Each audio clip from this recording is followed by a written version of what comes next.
प्यारे बच्चों, आपका बहुत स्वागत है नए क्लासेस फिरोजाबाद में। हमारा चैप्टर चल रहा था एल्कोहल, फिनॉल, ईथर। उसमें हम लोग एल्कोहल की केमिकल प्रॉपर्टीज पढ़ रहे थे। उन केमिकल प्रॉपर्टीज में मैं आपको रिएक्शन करा रहा था डिहाइड्रेशन। क्या करा रहा था? डिहाइड्रेशन। तो कल मैंने बताया था कि भाई अगर आप एल्कोहल को 443 केल्विन पर कंसंट्रेटेड H2SO4 के साथ गर्म करो तो आपका प्रोडक्ट बनेगा एल्कीन, और उसकी मैकेनिज्म भी मैंने कराई थी। ठीक है, नोट करें जरा क्या रिएक्शन थी। ये था एल्कोहल, जिसे मैंने कल बदल के ऐसे लिख दिया था। टेम्परेचर कितना रखा था? 443 केल्विन। और कल मैंने बताया था यहां से वाटर निकल जाएगा और प्रोडक्ट बनेगा एल्कीन, पानी बाहर निकल जाएगा। फिर इस रिएक्शन की मैंने आपको मैकेनिज्म कराई थी। नोट करें जल्दी से। इस रिएक्शन की फिर मैंने आपको क्या कराई थी? मैकेनिज्म कराई थी कल। ठीक है, अब अगर इसी रिएक्शन में अगर हम टेम्परेचर 413 कर दें तो इथाइल एल्कोहल के 2 यूनिट आपस में कंबाइन होते हैं टेम्परेचर कम करते। टेम्परेचर कितना कर दिया आपने? 413। तो 2 यूनिट कंबाइन होंगे, यहां से वाटर निकलेगा और प्रोडक्ट बनेगा ईथर। यानी एल्कीन नहीं बनेगा, अब ईथर बनेगा। एल्कीन के स्थान पर प्रोडक्ट क्या होगा? ईथर। नाम है डाई इथाइल ईथर। अब बात आती है सर इस रिएक्शन की मैकेनिज्म क्या होगी? इसमें तो ईथर बना है, इसकी मैकेनिज्म क्या होगी? आपने इसकी मैकेनिज्म कल कराई थी। इसकी मैकेनिज्म में मैंने 3 स्टेप बताए थे, याद करो। पहला था प्रोटोनेटेड अल्कोहल बनना, दूसरा कार्बोकैटायन बनना, तीसरा एल्कीन बनना। आज हमें इस रिएक्शन की मैकेनिज्म करनी है। क्या अंतर है? अगर कंसंट्रेटेड H2SO4 443 केल्विन पर है तो एल्कोहल से एल्कीन बनती है, और अगर इसका टेम्परेचर 443 से 413 कर दें, यानी पहले से 30 केल्विन कम कर दें, तो फिर एल्कीन के स्थान पर ईथर बनता है। अब इसकी मैकेनिज्म लिखनी है हमें। ये मैकेनिज्म 4 स्टेप में होगी। ये नोट कर लें। मैकेनिज्म शुरू कर रहे हैं, कितने स्टेप में होगी? 4 में। मैकेनिज्म को शुरू करने से पहले आप रेजोनेंस के नियम पे आ जाएं, जो कि आपको मालूम है। क्या रेजोनेंस के नियम बताए थे मैंने आपको? याद करो। पहला था A बॉन्ड B। आपने ऐसा कर्व एरो दिया तो A पर प्लस, B पर 2 इलेक्ट्रॉन और माइनस। ये था R1, रेजोनेंस का नियम नंबर 1। दूसरा इसका उल्टा था, A पर प्लस, B पर 2 इलेक्ट्रॉन और माइनस। तो क्या होगा? प्लस से माइनस कटेगा, 2 इलेक्ट्रॉन से बॉन्ड बन जाएगा। ये R2 है। तीसरा नियम क्या था? A पर प्लस है, B पर 2 इलेक्ट्रॉन है लेकिन माइनस नहीं है। तो क्या होगा? इन 2 इलेक्ट्रॉन से बॉन्ड बनेगा, A बॉन्ड B, और A का प्लस B पे चला जाएगा। ये है R3। रेजोनेंस के 3 नियम है। अब हमें उसकी मैकेनिज्म करनी है जो रिएक्शन हम पे है। उसकी हमें क्या करनी है? मैकेनिज्म। क्या रिएक्शन है अपन पे? CH3 CH2O CH2 CH3 ether बना है। कैसे बना है? CH3 CH2OH plus HO CH2 CH3। यहां से वाटर निकल गया है। टेम्परेचर है कंसंट्रेटेड H2SO4 की प्रेजेंस में 413 केल्विन। प्रोडक्ट बना ether CH3 CH2O CH2 CH3, बाहर निकल गया वाटर। इस रिएक्शन की हमें मैकेनिज्म देनी है। तो इसकी मैकेनिज्म जो है इस रिएक्शन की वो 4 स्टेप में होगी। कितने में? 4 में। आप कहोगे सर 4 स्टेप करके दिखा दीजिए। तो बेटा करो, आपको हमें दोनों को करने हैं। स्टार्ट करते हैं। पहला स्टेप, आपने अल्कोहल का पहला मॉलिक्यूल लिया। ठीक है, ये पहला वाला मॉलिक्यूल लिया, ये वाला। ये दूसरा है, और H2SO4 से आपने ले लिया H+। ये किससे लिया? H2SO4 से। तो ब्रैकेट में लिख लो फ्रॉम H2SO4 कंसर्टेटेड। अब देखो इसमें रूल जो लगेगा वो लगेगा R3। कौन सा? R3 लगेगा। कौन सा लगेगा? R3। यहां पे नोट कर लीजिए। कैसे होगा? देखो ये दो इलेक्ट्रॉन है, ये दोनों ये रहे, ये H प्लस ये हो गया, तो इन दो इलेक्ट्रॉनों से क्या बनेगा? बॉन्ड, और H का प्लस का आएगा O पर। दोबारा सुने, A प्लस H प्लस है, दो इलेक्ट्रॉन ये वाले हैं, B का मतलब O है, प्रोडक्ट बनेगा CH3 CH2O। देखो ये तो ऐसे ही रहा, ये वाले दोनों इलेक्ट्रॉन यूज किए, बॉन्ड बनाया H से, ऊपर क्या चला गया? प्लस। इसका नाम है प्रोटोनेटेड एल्कोहल।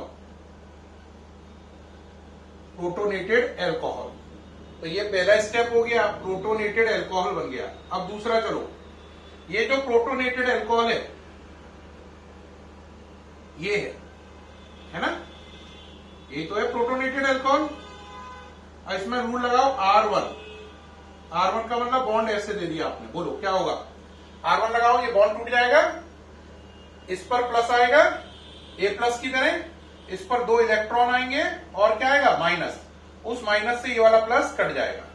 दोबारा सोचो, ये बॉन्ड टूटा, इस पे प्लस, इस पे दो इलेक्ट्रॉन और माइनस, उस माइनस से ये वाला प्लस कैंसिल, तो ये बना CH3 CH2 प्लस, ये बॉन्ड टूटने पर, और O पर आए दो इलेक्ट्रॉन, पहले थे दो और आ गए, और क्या आया? माइनस, उस माइनस से ये वाला प्लस कैंसिल, तो ये पानी बाहर निकल गया, बन गया कार्बोकैटाइन। तो दूसरे स्टेप में कार्बोकैटाइन बना, पहले में प्रोटोनेटेड अल्कोहल, दूसरे में कार्बोकैटाइन। जो बच्चा कल की मैकेनिज्म देख चुका है वो कहेगा ये तो दोनों स्टेप सर बिल्कुल कल वाली मैकेनिज्म जैसे जा रहे हैं। हाँ, कल वाली मैकेनिज्म में कितने स्टेप थे? 3। आज वाली में 4 है। शुरू के 2 स्टेप दोनों के कॉमन है, शुरू के 2 स्टेप दोनों के कॉमन है। अब चलो थर्ड स्टेप इसका। अब ये जो कार्बोकैटाइन है ये एल्कोहल का पहला मॉलिक्यूल से तो बना है, इससे बना है। अब इसको यूज करेंगे सेकंड वाले को, ये वाला यूज कर लिया, इसकी बारी आई। अब ये कार्बोकैटाइन इस पे अटैक करेगा। देखो इसे लिया CH3 CH2OH, ये वाला कार्बोकैटाइन क्या है उसको उल्टा लिख लो, CH2 प्लस CH3। ये इरेज कर रहे हैं, थोड़ा साफ नजर आ रहा है, बिल्कुल बढ़िया क्वालिटी का, ये प्लस। अब बताओ क्या होगा? कहोगे सर बड़ा आसान काम है, पहले स्टेप जैसे ही होगा, इन दो इलेक्ट्रॉन से क्या बनेगा? बॉन्ड, और ये प्लस कहां जाएगा? O के ऊपर। तो जरा लगाओ, बनाइए भाई, CH3 CH2O, ये दो ऐसे ही रह गए, ठीक है। इन दो इलेक्ट्रॉन से क्या बना? इससे बॉन्ड बन गया इन दो इलेक्ट्रॉन से, इसका प्लस कहां गया? O के ऊपर। इसका नाम है प्रोटोनेटेड ईथर। क्या नाम है? Protonated ether. तो तीसरे स्टेप में प्रोटॉन वाला ईथर बन गया। क्या बन गया? प्रोटॉन वाला ईथर। अब कहोगे सर चौथा स्टेप और करके दिखाइए, तब हमें बात क्लियर होगी। तो बेटे चौथे स्टेप के लिए हम यहां पर जगह क्रिएट कर रहे हैं। कौन सा स्टेप करना हमें? चौथा वाला। तो देखो ये जगह क्रिएट कर ली इन दोनों को निकालकर, स्टेप 4 यहां पे कर रहा हूं। तो ये 3 तक हो गया है, ये 4 आया। ये ले लो प्रोटोनेटेड ईथर, क्या है बोलो? CH3 CH2O, यही तो लिखा है प्रोटोनेटेड ईथर, ये ठीक है। इस स्टेप में क्या लगा था? R3। इसमें कौन सा रूल लगा? R1। अगर आप इस स्टेप में देखें तो जो फिर रूल लगा है R3 ही लगा हुआ है। कौन सा लगा हुआ है? R3। अब यहां पे आ जाए, फिर दोबारा R1 लगेगा। कौन सा? R1। ये बॉन्ड फिर टूटा। अब ये बॉन्ड तोड़ने पर यहां की जगह बस आपको एरो किधर कर देना है? इधर की तरफ। किधर की तरफ? इधर की तरफ। ये वाला बॉन्ड तोड़ना है। कौन सा वाला? ये वाला। ये लिखा है ना O बॉन्ड H लिखा है, इसको थोड़ा सा बड़ा कर लो, ठीक है। इसको थोड़ा सा क्या कर लो? बड़ा, और इसका एरो ऐसे दे दो O की तरफ। अब बताओ क्या होगा जरा एरो O की तरफ देने पर? ये बॉन्ड टूटा, इस पर 2 इलेक्ट्रॉन और माइनस, माइनस से प्लस कैंसिल, H प्लस अलग हो गया। दारा बोलो, ये बॉन्ड टूटेगा जहां पे उंगली है हमारी, ये वाला, और इस बॉन्ड के टूटने पर क्या होगा? यहां पर 2 इलेक्ट्रॉन और माइनस, उस माइनस से प्लस कैंसिल हो जाएगा, H प्लस अलग हो जाएगा। तो देखो CH3 CH2O ऐसे ही था, ये वाला बॉन्ड टूट गया, ये वाला, तो ये बॉन्ड टूटने पर क्या अलग हुआ, H प्लस, और क्या क्रिएट हुए, 2 इलेक्ट्रॉन और माइनस, उस माइनस से वाला प्लस कैंसिल, तो ये बन गया आपका ईथर। और ये ही आपका प्रोडक्ट है, चेक करो, CH3 CH2O CH2 CH3 CH3 CH2O CH2 CH3, तो ईथर बन गया। और यही आपका क्या है, प्रोडक्ट, यही आपको बनाना था। तो ये इस रिएक्शन की मैकेनिज्म हो गई। पहले आपने प्रोटोनेटेड अल्कोहल बनाया, फिर उससे कार्बोकैटायन बनाया, कार्बोकैटायन ने दूसरे अल्कोहल से रिएक्शन करके प्रोटोनेटेड ईथर बनाया, उससे प्रोडक्ट बन गया। तो इसके 4 स्टेप क्या हुए, पहला प्रोटोनेटेड अल्कोहल बनना, दूसरा कार्बोकैटायन बनना, तीसरा प्रोटोनेटेड ईथर बनना, चौथा प्रोडक्ट बनना। इंग्लिश में बोलो, first formation of protonated alcohol, second formation of carbocation, third formation of protonated ether, fourth formation of product that is ether. ये 4 स्टेप हुए। इसमें R3 यूज हुआ, इसमें R1 रूल, इसमें R3 और इसमें फिर R1। ये रेजोनेंस के नियम लगे, जिससे पूरी मैकेनिज्म समझ में आ रही है। ठीक है, नोट कर लीजिए जल्दी से, सामने से हटाओ, जल्दी करें। नोट कर लिया भाई, चलिए अब आगे चले। अब बेटा इसके साथ ही अल्कोहल की सारी केमिकल प्रॉपर्टीज खत्म हो गई। क्या खत्म हो गई, अल्कोहल की केमिकल प्रॉपर्टीज खत्म हो गई। लेकिन अभी एक बात है, एक बच्चा कहेगा ये मैकेनिज्म सर मुझे पूरी समझ में नहीं आई है, एक बार और बताओ। तो पहले इस मैकेनिज्म को एक बार जल्दी से रिपीट करते हैं, फिर उसके बाद आगे बढ़ेंगे, क्योंकि मुझे लग रहा है अभी इसे एक बार और नहीं समझाया ना तो आपको पक्की समझ में नहीं आएगी। तो चलिए भाई एक बार और देखते हैं। पहला क्या लिया बोलो, पहला स्टेप अल्कोहल, दोबारा से देखना एक बार जल्दी से। क्या लिया, H प्लस, किससे, H2SO4 से। अब कुछ लिख नहीं रहा हूं, खाली समझा रहा हूं जल्दी जल्दी। इन 2 इलेक्ट्रॉन से बॉन्ड प्लस O पर, बोलो। अब हमें रैपिड राउंड में करना है, जल्दी जल्दी समझना है, बाकी झंझट में नहीं पड़ना। ये बन गया प्रोटोनेटेड अल्कोहल, ये समझ में आया, इन 2 इलेक्ट्रॉन से बॉन्ड और ये प्लस O के ऊपर। अब ये प्रोटोनेटेड अल्कोहल लिया आपने,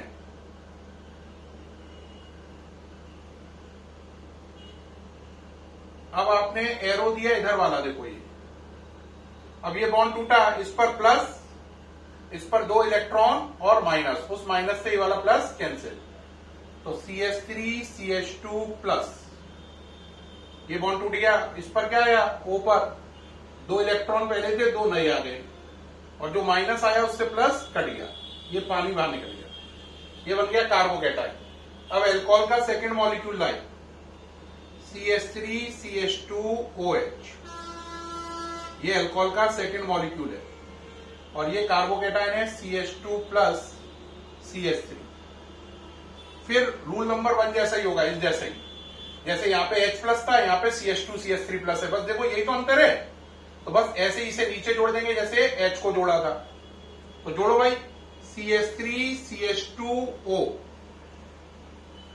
बेटा बिल्कुल पहले ऐसा करना, बस H प्लस की जगह ये लिखा हुआ है, तो बस H की जगह ये आ जाएगा, तो ये नीचे आ गया CH2 CH3 और इसका प्लस O पे चला गया। ठीक है, ये बन गया। अब आगे चलो, CH3 CH2O plus H CH2 CH3,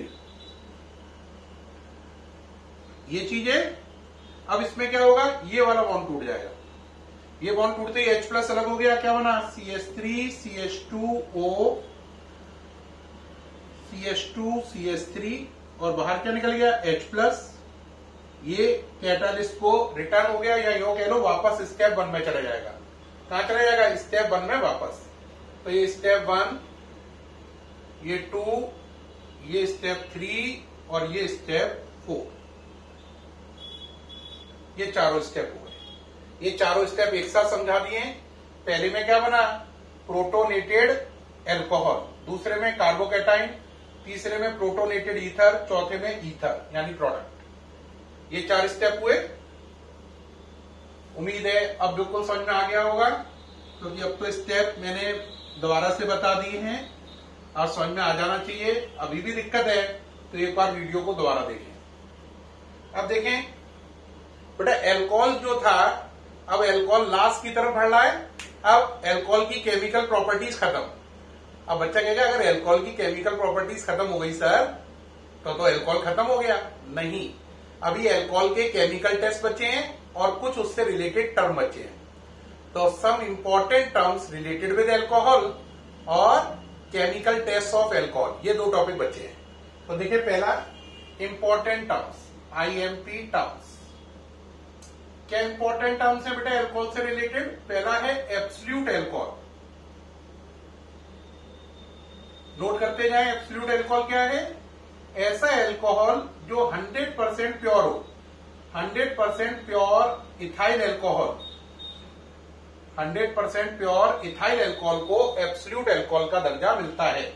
अगर कोई आपसे बोले एब्सोल्यूट एल्कोहल क्या है तो आप बोलोगे 100% प्योर इथाइल एल्कोहल। दूसरा होता है एब्सोल्यूट एल्कोहल के बाद बेटा पावर एल्कोहल। पावर एल्कोहल का मतलब क्या है? 50% तो इथाइल एल्कोहल, 50% पेट्रोल। पेट्रोल के लिए नाम होता है गैसोलिन, इसे पेट्रोल भी कह सकते हो। 50% इथाइल एल्कोहल, 50% गैसोलिन, इसे बोलते हैं पावर एल्कोहल। पावर एल्कोहल का कॉन्सेप्ट अपने यहां ज्यादा पॉपुलर नहीं है, लेकिन एक कंट्री है ब्राजील, वहां पे भी गन्ने की बहुत खेती होती है। गन्ने की खेती करी, गन्ने बने, गन्ने से क्या बनती है? चीनी, और चीनी से फर्मेंटेशन द्वारा इथाइल एल्कोहल। तो वो लोग क्या करते हैं? 50% इथाइल एल्कोहल और 50% पेट्रोल को मिलाते हैं।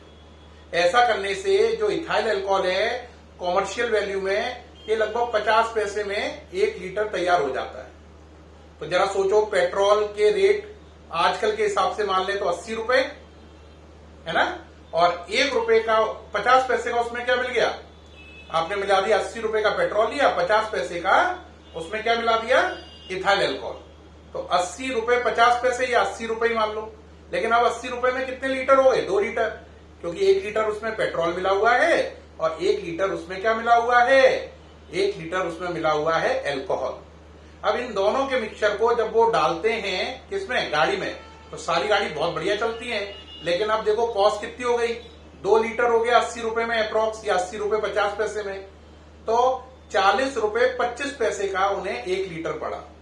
तो जो काम अपन 80 रुपए में कर रहे हैं वो काम 40 रुपए 25 पैसे में भी किया जा सकता है। बस हमें थोड़ा सा इंजन में मॉडिफिकेशन करना पड़ेगा, और ब्राजील में ये कॉन्सेप्ट चल रहा है, हमें उनको नकल करना पड़ेगा और अपने यहाँ भी ये कॉन्सेप्ट चलाना पड़ेगा। तो पेट्रोल के रेट एकदम ही डाउन हो जाएंगे इस मेथड से, उसमें इथाइल एल्कोहल मिलाकर। तो देखो आप कितना बढ़िया रहा, गाड़ी के माइलेज पर कोई असर नहीं है ना, और एकदम रेट कॉस्टिंग क्या हो गई? आधी। अगर आप गाड़ी चलाते हैं, आपका महीने भर का खर्च पेट्रोल का 3000 रुपए आता है, तो फिर 1500 ही आएगा, हर महीने 1500 की बचत। कितना बढ़िया है। तो ये है पावर एल्कोहल का कॉन्सेप्ट, जो ब्राजील जैसे देश में चल रहा है, अपने देश में लाने की बहुत जरूरत है। क्या है power alcohol? 50% ethyl alcohol, 50% gasoline. तीसरा है आपका रेक्टिफाइड स्पिरिट। बेटा आपने देखा होगा आपके दरवाजों पे पॉलिशिंग होती है। अगर आपका घर बहुत अच्छा बना हुआ है तो आपने देखा होगा आपके यहाँ जो दरवाजे हैं वो पॉलिश वाले होंगे, माइका वाले नहीं, पॉलिश वाले। पॉलिश वाले दरवाजों में क्या होता है? वो पॉलिश ले लेके बस ऐसे मारता रहता है एक ही दरवाजे पर, 4 दिन तक पॉलिश मारता है, फिर दरवाजा ऐसा चमकता है, इतना ग्लॉसी हो जाता है वो लकड़ी, कि वो लकड़ी मिरर का काम करती है। लगता है लकड़ी नहीं है, मिरर है, इतनी तेज चमक आती है और बेहद सुंदर लगता है और बेहद टिकाऊ होता है। यानी बहुत सुंदर, बहुत टिकाऊ और देखने में वेरी फाइन। तो रेक्टिफाइड स्पिरिट का स्प्रे किया, वो हाथ से लेकर उस पर बार बार उस पर मारी जाती है उस लकड़ी पर, तो वो लकड़ी ऐसे चमकने लग जाती है जैसे कि वो लकड़ी नहीं है, ग्लास है। ठीक है। तो रेक्टिफाइड स्पिरिट क्या होती है? 95.5% तो इथाइल एल्कोहल है इसमें। तो बाकी कितना बचा? आंसर 4.5। तो 4.5% इसमें वाटर है। तो इतने इतने परसेंटेज में दोनों चीजें मिला ली जाएं तो इसे रेक्टिफाइड स्पिरिट या रेक्टिफाइड एल्कोहल कहते हैं, स्पिरिट भी कहते हैं इसे। या कई लोग रेक्टिफाइड वर्ड नहीं बोलते तो खाली स्प्रिट बोल सकते हैं। तो स्प्रिट, रेक्टिफाइड स्प्रिट या रेक्टिफाइड एल्कोहल एक ही बात है। तो ये 3 टर्म हो गए। अब चौथा टर्म है इससे रिलेटेड, ऊपर लिख रहा हूं नीचे की जगह, वो है डीनेचर्ड एल्कोहल। डीनेचर्ड एल्कोहल यानी कि अगर आप इथाइल एल्कोहल में, इसमें इथाइल एल्कोहल में मिथाइल एल्कोहल मिला दें, कॉपर सल्फेट मिला दें थोड़ा सा और प्रिडीन मिला दें, इनका कॉम्बिनेशन बना लें, तो ये कहलाएगा आपका डीनेचर्ड एल्कोहल। ये एल्कोहल, डीनेचर्ड एल्कोहल जो है, ये बहुत ध्यान देने की बात है। डीनेचर्ड एल्कोहल क्यों बनाना पड़ा? ऐसा था कि जो लैब वगैरह में एल्कोहल आता था, और आपको मालूम है, आपने देखा ही होगा, लोग एल्कोहल के कर्रे दीवाने, तो केमिस्ट्री लैब में जो एल्कोहल आता था वो वहां से ही, लैब से ही बेच दिया जाता था कॉमर्शियल पर्पज में, क्योंकि लैब के अंदर जो गवर्नमेंट एल्कोहल देती है वो ये मान के चलो 100 लीटर 100 रुपए का देती है। लेकिन मार्केट में सोचो, आपने तो देखा ही है लॉकडाउन में क्या स्थिति रही है कि एक लीटर एल्कोहल 1,000 का बिका है। तो बेटा 100 रुपए का 100 लीटर आता है लैब के अंदर एल्कोहल। तो ये क्या करते थे लैब वाले में, स्कूल वाले इस तरीके से इसको ही पूरा इसकी कालाबाजारी करते थे। तो गवर्नमेंट चाहती थी बच्चे पढ़ें, क्योंकि एल्कोहल के टेस्ट होते हैं, एल्कोहल के बिना आप लैब में पूरे टेस्ट परफॉर्म नहीं कर सकते। तो गवर्नमेंट चाहती थी बच्चे टेस्ट तो करें लेकिन इस चीज की कालाबाजारी ना हो। इसके लिए गवर्नमेंट ने इथाइल एल्कोहल में इन तीनों की मिक्सिंग करी। इन तीनों की मिक्सिंग करने से अब ये होता है कि अगर ये वाली शराब आपने किसी को बेच दी तो इसी को बोलते हैं जहरीली शराब। और ये जो पिएगा, अभी आपने देखा होगा 2-4 दिन पहले ही आया है, पंजाब में जहरीली शराब पीने से 140 आदमी मर गए, तो वो यही वाली शराब है। तो जहरीली शराब में मिथाइल एल्कोहल और ये कंपोनेंट और मिले होते हैं। इनके मिलने से क्या होता है कि अगर आप ये शराब पिएंगे तो आपकी ऑप्टिक नर्व डैमेज हो जाएगी, थोड़ी देर के अंदर किडनी डैमेज हो जाएंगी, खराब हो जाएंगी, लंग्स खराब हो जाएंगे, और बस कुछ नहीं, काम खत्म, आदमी मर गया। बताओ, लंग्स काम नहीं कर रही, किडनी काम नहीं कर रही, ऑप्टिक नर्व डैमेज हो गई, ब्रेन को नुकसान पहुंच गया, तो आदमी वही 1-2 घंटे जिंदा रहता है, 2-3 घंटे के अंदर मर जाता है अगर प्रॉपर मेडिकल एड ना मिले तो ये है जहरीली शराब, जिसे आप डीनेचर्ड एल्कोहल भी बोलते हैं। डीनेचर्ड का मतलब है, डी का मतलब बेकार, नेचर में ना उसकी नेचर बेकार हो गई, यानी अब वो पीने लायक नहीं रही। तो ये बेटा चारों इंपॉर्टेंट टर्म है जो नीट में बहुत आते हैं, इसलिए ध्यान से सुने। एब्सोल्यूट एल्कोहल मैंने 100% pure ethyl alcohol. Power alcohol का मतलब आजकल पेट्रोल की महंगाई का इलाज, यानी 50% एल्कोहल 50% पेट्रोल। गैसोलीन को पेट्रोल कहते हैं। रेक्टिफाइड स्प्रिट, ये इथाइल एल्कोहल और वाटर है। आजकल आप रेक्टिफाइड स्प्रिट का इस्तेमाल सैनिटाइजर बनाने में भी कर रहे हैं। किसमें? सैनिटाइजर में केवल 60% एल्कोहल की रिक्वायरमेंट है, 60 या 60 से ऊपर। ये तो ऑलरेडी कितना है? 95.5 है। तो सैनिटाइजर भी बन सकते हैं आगे चलकर, इसका सैनिटाइजर के रूप में भी यूज किया जा सकता है, थोड़ा सा अकल से करे तो ये रेक्टिफाइड स्प्रिट है। वैसे ये पॉलिशिंग में काम आती है। डीनेचर्ड एल्कोहल है, ये ऐसा एल्कोहल है जो लैब में एक्सपेरिमेंट करने के काम आता है, लेकिन ये पीने के काम में नहीं है, क्योंकि इसमें ये 3 जहरीले केमिकल मिले हैं जो ऑप्टिक नर्व को डैमेज कर देंगे, आंखें चली जाएंगी, किडनी डैमेज हो जाएंगी, लंग्स डैमेज हो जाएंगी, ब्रेन को नुकसान पहुंचेगा और आपका राम नाम सत्य होना अनिवार्यता हो जाएगी। तो डीनेचर्ड एल्कोहल नहीं पीनी चाहिए, इसी को जहरीली शराब नाम से भी जानते हैं। जनरली जहरीली शराब का मतलब जो बिकती है मार्केट में, उसमें वो लोग क्या करते हैं, उसमें से ये 2 कंपोनेंट हटा देते हैं, ये दोनों की मिक्सिंग रहती है। इन दोनों की मिक्सिंग को जहरीली शराब नाम से लोग जानते हैं। कॉपर सल्फेट और प्रिडीन भी जनरली हटा दिया जाता है, ये दोनों ही मिक्स कर दो तो जहरीली शराब बन गई। ठीक है, तो डीनेचर्ड एल्कोहल क्लियर हो गया। Ethyl alcohol, methyl alcohol, copper sulphate और प्रिडीन। मैं दोबारा क्लियर करता हूं, कंफ्यूज ना हो। जहरीली शराब का मतलब या तो ये चारों, और जहरीली शराब तब भी मानी जाएगी अगर ये चारों की जगह आप ये 2 ले लें, तब भी जहरीली शराब है, क्योंकि इसमें डेंजरस कंपोनेंट कौन है? Methyl alcohol. ठीक है, तो बच्चों एक एक करके सुनो। Absolute alcohol 100% pure ethyl alcohol. ठीक। पावर 50% पेट्रोल, 50% एल्कोहल, है ना, जिससे आगे भविष्य में सस्ते में कार और बाइक वगैरह चलाई जा सके। तीसरा आपका रहा रेक्टिफाइड स्पिरिट, 95.5% एल्कोहल और 4.5% वाटर। और लास्ट रहा डीनेचर्ड एल्कोहल, यानी ethyl alcohol plus methyl alcohol plus copper sulphate plus pyridine, denatured alcohol कहलाता है। ये सामने से हट गया हूं, ठीक है। अब बेटे इसके बाद रह गया टॉपिक आपका, लास्ट टॉपिक रह गया इसमें एल्कोहल में, वो है केमिकल टेस्ट फॉर एल्कोहल। तो केमिकल टेस्ट फॉर एल्कोहल का टॉपिक कल के वीडियो में करेंगे। Chemical test for alcohol complete करते ही एल्कोहल खत्म हो जाएगा, फिर आएगा फिनॉल, फिर आएगा ईथर और एनसीईआरटी क्वेश्चन, चैप्टर खत्म हो जाएगा। ये चैप्टर में 3 पार्ट है। कल एल्कोहल खत्म होके फिनॉल शुरू हो जाएगा। तब तक के लिए बाय।